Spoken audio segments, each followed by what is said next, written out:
नमस्कार, माझं नाव अभिषेक पांचाळ. तर म्हाडाने त्यांची अगदी 3 महिन्याच्या अंतरामध्ये सेकंड लॉटरी अनाऊन्स केलेली आहे आणि त्याबद्दल पूर्ण माहिती आपण या व्हिडिओमध्ये घेणार आहोत. तर काही दिवस मी आयसोलेशनमध्ये असल्यामुळे व्हिडिओ बनवू शकत नव्हतो, पण आता मी कम्प्लिटली बरा झालेलो आहे आणि त्यामुळे जास्तीत जास्त व्हिडिओ बनवण्याचा प्रयत्न राहणार आहे.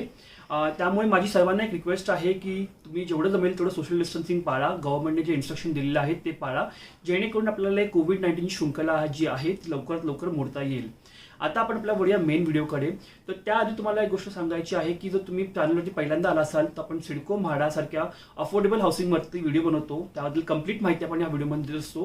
त्यामुळे चॅनलला नवीन असाल तर चॅनल सबस्क्राईब करा आणि व्हिडिओ आवडला तर नक्की लाईक मारा. आता आपण आपल्या वळूया मेन व्हिडिओकडे. तर बघा, म्हाडाने ही जी लॉटरी आहे अगदी 3 महिन्याच्या अंतरावरती अनाऊन्स केलेली आहे. जानेवारीमध्ये त्यांची लास्ट लॉटरीचा रिझल्ट अनाऊन्स झाला होता आणि ह्या लॉटरीचा रिझल्ट जो आहे तो मे महिन्यामध्ये अनाऊन्स होणार आहे. तर सर्वात आधी आपण बघूया की टाइप्स कोणते कोणते आहेत. म्हाडाने 4 वेगवेगळ्या प्रकारच्या लॉटऱ्या यामध्ये अनाऊन्स केलेल्या आहेत. पहिली जी आहे ती आहे प्रधानमंत्री आवास योजनेच्या अंतर्गत. दुसरी जी आहे ती आहे म्हाडाने स्वतः कन्स्ट्रक्ट केलेल्या घरांची. तिसरी जी आहे ती सर्वसमावेशक 20% घरं, म्हणजे प्रायव्हेट डेव्हलपरने कन्स्ट्रक्ट केलेली घरं, पण म्हाडाच्या किमतीत ही घरं मिळतात त्याबद्दल माहिती देणार आहोत. आणि चौथं जी लॉटरी आहे ती आहे प्रथम महिन्यास प्राधान्य. अशा प्रकारचे 4 प्रकारच्या लॉटरी अनाऊन्स झालेल्या आहेत. जी 20% सर्वसमावेशक घरं आहेत ह्यातली काही लोकेशन्स मुंबईजवळ अनाऊन्स एक आयडेंटिफाय झालेले आहेत. त्याबद्दल मी व्हिडिओ बनवला आहे, वरती आय बटनमध्ये लिंक सोडून देईन, तिकडून तुम्ही मुंबईमध्ये येणाऱ्या लॉटरीबद्दल ही माहिती घेऊ शकता. आता आपला पुढचा पॉईंट जो आहे तो आहे इम्पॉर्टंट लोकेशन्स कोणते कोणते आहेत. तर तुम्ही आता स्क्रीनवरती बघू शकता की कोणते कोणते लोकेशन्स आहेत. हे जे लोकेशन्स आहेत ते पुणे महानगरपालिकेच्या अंतर्गत किंवा पिंपरी चिंचवड महानगरपालिकेच्या अंतर्गत आहेत.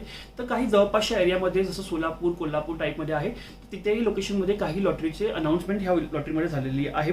खाली मी डिस्क्रिप्शनमध्ये एक लिंकही सोडून देईन, त्यावर तुम्ही जर क्लिक केलं तर तुम्हाला सर्व लोकेशनबद्दल माहिती डिटेलमध्ये मिळून जाईल. किंमत किती आहे, एरिया किती असणार आहे, कुठलं लोकेशन आहे हे पूर्ण मिळणार आहे.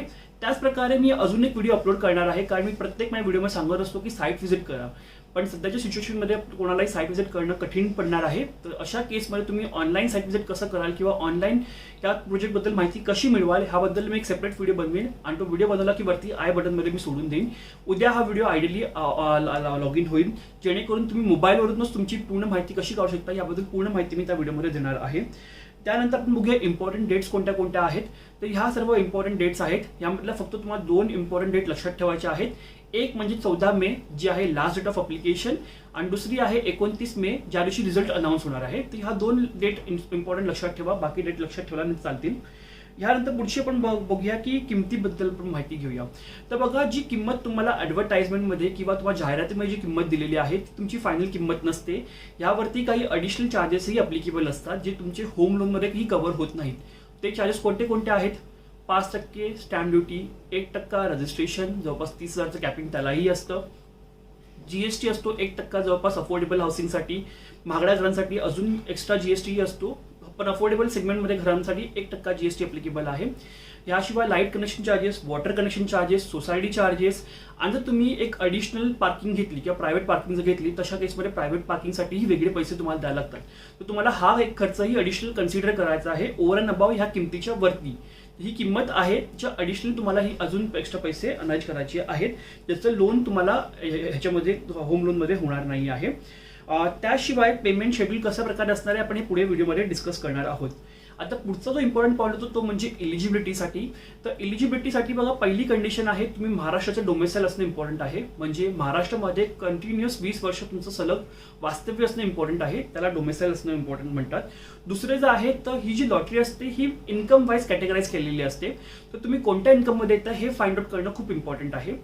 ग्रॉस सॅलरीवरती हे कॅल्क्युलेशन होत नाही. हे जे कॅल्क्युलेशन आहे त्यातील काही कंपोनंट काढून तुम्हाला करायचं असतं आणि ते कसं करायचं ह्याबद्दल मी खूप सुंदर व्हिडिओ ऑलरेडी बनवलेला आहे. वरती आय बटनमध्ये मी लिंक सोडून देईन, तिकडून तुम्ही तो व्हिडिओ बघा आणि त्यानुसार तुमची कॅटेगरी कन्सिडर तुम्हाला करायची आहे.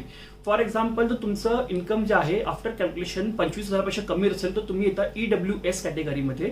जर तुमचं इन्कम 25 ते 50,000मध्ये असेल तर तुम्ही LIG कॅटेगरीमध्ये येतात आणि त्याच्या अकॉर्डिंगलीच तुम्हाला अप्लाय करायचं आहे. असं नाही आहे की तुमचं इन्कम आहे LIG मध्ये पण तुम्ही अप्लाय करताय EWS कॅटेगरीमध्ये, तो ऑप्शन तुम्हाला नाही आहे.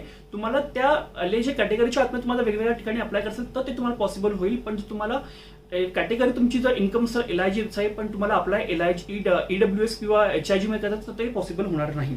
त्याप्रमाणे तुम्हाला ITR द्यावा लागणार की नाही लागणार ह्याबद्दल मी ऑलरेडी एक व्हिडिओ बनवलेला आहे. वरती आय बटनमध्ये लिंक सोडून देईन, तिकडून तुम्ही बघू शकता की तुम्हाला ITR ॲप्लिकेबल आहे की नाही आहे. त्यानंतर तिसरी जी एलिजिबिलिटी कंडिशन आहे ती आहे 18 वर्ष वयवर्ष असण्याची. तर आता ह्यावेळी तुम्हाला एक केस घेऊन सांगतो की तुम्ही कशा प्रकारे ॲप्लिकेशन करू शकता. फॉर एक्झाम्पल तुमचं वय 18 पेक्षा जास्त आहे, तुमचा भाऊ आहे त्याचंही वय 18 पेक्षा जास्त आहे आणि तुम्ही दोघेही तुमच्या पॅरेंट्स बरोबर राहता भाड्याच्या घरामध्ये. तर अशा केसमध्ये किती तुम्ही ॲप्लिकेशन करू शकता? तर तुम्ही टोटल 4 ॲप्लिकेशन करू शकता. आईच्या नावावरती एक, वडिलांच्या नावावरती एक, भावाच्या नावावरती एक आणि तुमच्या नावावरती एक, अशी 4 ॲप्लिकेशन तुमचे होऊ शकतात. आणि ह्यातल्या जर सगळ्यांना घरं लागली त्यातली 3 घरं तुम्ही ठेवू शकता. जसं पॅरेंट्सच्या नावावरती एक म्हणजे आई वडिलांच्या नावावरती मिळून एक घर राहील, तुमच्या नावावरती एक घर राहील आणि तुमच्या भावाच्या नावावरती एक घर तुम्ही ठेवू शकता. तर अशा प्रकारे तुम्हाला वेगवेगळे ॲप्लिकेशन करण्यासाठी तुम्ही एलिजिबल राहता. आणि चौथी जी कंडिशन आहे ती म्हणजे आहे की तुमचं त्या महानगरपालिकेच्या अंतर्गत किंवा त्या नगरपालिकेच्या अंतर्गत कोणतेही घर किंवा लँड असणं नसावी, ही चौथी कंडिशन आहे. आता ह्यामध्ये अजून एक कंडिशन येते की तुम्ही जर म्हाडाचं पहिला लॉटरीचा बेनिफिट घेतला असेल तर तुम्ही एलिजिबल आहात की नाही. तर त्यासाठी मी एक सेपरेट व्हिडिओ बनवीन, त्यामध्ये ही पण पूर्ण कंडिशन डिस्कस करणार आहोत. कारण ह्यामध्ये वेगवेगळ्या ठिकाणी वेगवेगळे कंडिशन्स आलेल्या आहेत, तर त्याबद्दल आपण सेपरेट व्हिडिओमध्ये डिस्कस करणार आहोत. आता आपण बघूया की तुम्हाला जर तुमच्या लॉटरी लागण्याचे चान्सेस वाढवायचे असतील तर तुम्हाला काय करावं लागेल. तर त्यासाठी मी आधी व्हिडिओ बनवलेला आहे की तुम्ही मल्टिपल ॲप्लिकेशन करू शकता. म्हणजे कसं आहे की समजा LIGच्या अंतर्गत 4 ठिकाणी लॉटरी अनाऊन्स झालेली आहे, तर तुम्ही 4 वेगवेगळ्या ठिकाणी वेगवेगळं ॲप्लिकेशन टाकू शकता. ते कसं करायचं वरती आय बटनमध्ये मी लिंक सोडून देईन, तिकडून तुम्ही तो व्हिडिओ बघा, त्यामुळे तुम्हाला पूर्ण माहिती मिळून जाईल. आता आपण बघूया FAQ सेक्शन. तर जे लोकांना नॉर्मली प्रश्न येतात त्याबद्दल आपण पूर्ण माहिती घेऊया. तर पहिला प्रश्न लोकांना असतो की डिपॉझिट रिफंडेबल आहे का. तर बघा, डिपॉझिट हे नॉर्मली रिफंडेबलच असतं. त्याचा मिनिंगच ते होतं डिपॉझिटचा की ठेव म्हणून तुम्ही दिलेलं आहे. तर अशा केसमध्ये तुमचं जर घर लागलं तर तुमचं डिपॉझिट रिफंड होणार नाही, पण बाकी सगळ्या कंडिशन तुम्हाला डिपॉझिट हे रिफंड होणार आहे. तर तुम्ही वेटिंगमध्ये गेलात तरी तुमचं डिपॉझिट रिफंड होईल, तुम्हाला घर लागलं नाही तरीही तुमचं डिपॉझिट रिफंड होईल. पण जर तुमचं अप्लिकेशन फी आहे ती मात्र रिफंड होणार नाही. पण जर तुमचं डिपॉझिटची अमाऊंट आहे 5,000, 10,000 वगैरे जी पण आहे ती सर्व अमाऊंट तुमच्या अकाउंटमध्ये रिफंड होते. आणि ह्याला साधारणतः 1 ते 2 आठवड्याचा टाइम लागतो. आणि तुम्ही जे अकाउंट दिलेलं आहे त्या अकाउंटमध्ये ते पैसे परत देतात. लक्षात घ्या, हे अकाउंट जॉईंट नेमनं नसावं आणि हे सेव्हिंग अकाउंट असावं इंडिव्हिज्युअल नेमवरती, तरच ते रिफंड ही प्रोसेस नीट होते. अन्यथा तुमचा हे पेमेंट रिफंड आहे तो अडकूही शकतो.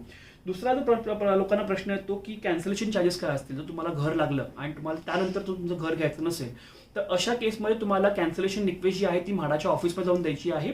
आणि त्याच्या अमाऊंटमधली 50% जी अमाऊंट आहे डिपॉझिटमधली, म्हणजे तुम्ही 10,000 डिपॉझिट भरलं असेल तर त्यातलं 5,000 रुपये कट होतील आणि 5,000 रुपये तुम्हाला परत देतील. या प्रोसेससाठी साधारणतः 2 ते 3 महिन्याचा टाइम लागू शकतो जर लागल्यानंतर घर कॅन्सल केलं तर. लॉक इन पिरियड काय आहे. तर लॉक इन पिरियड हा 5 वर्षाचा असतो.